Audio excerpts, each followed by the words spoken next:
नमस्कार, पुन्हा एकदा आपले स्वागत आहे.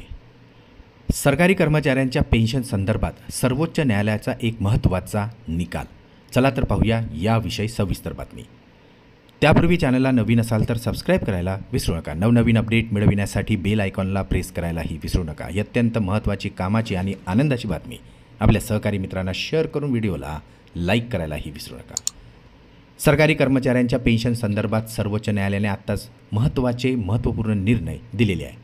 पेन्शन हा एक सरकारी कर्मचाऱ्यांचा अधिकार असून तसेच निवृत्तीवेतन सरकारी कर्मचाऱ्यांचा अविभाज्य असल्याचे सदर निकालामध्ये सर्वोच्च न्यायालयाने मान्य केले आहे.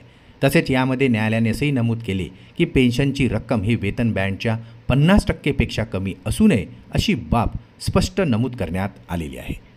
तसेच पेन्शन हा कर्मचाऱ्यांचा अधिकार असून त्यामध्ये सुधारणा करणे हा देखील निवृत्तीवेतनधारकांचा अधिकार असल्याची बाब निकालामध्ये नमूद करण्यात आलेली आहे. दरवर्षी नोव्हेंबर महिन्यात पेन्शनधारक यांना आपले जीवन प्रमाणपत्र सादर करावे लागते. ज्यांनी जीवन प्रमाणपत्र सादर केले नाहीत अशांचे पेन्शन बंद केले जाते. परंतु यावर उच्च न्यायालयामध्ये याचिकेवर निर्णय देत स्पष्ट केले आहे की जर एखाद्या पेन्शनधारकाने आपले जीवन प्रमाणपत्र सादर न केल्यास अशा पेन्शनधारकांची पेन्शन बंद न करता बँक कर्मचाऱ्यांनी त्यांच्या घरी जाऊन पडताळणी करण्याचेही निर्देश सर्वोच्च न्यायालयाने दिलेले आहे. यामुळे आता पेन्शनधारकांना मोठा आर्थिक दिलासा मिळालेला आहे.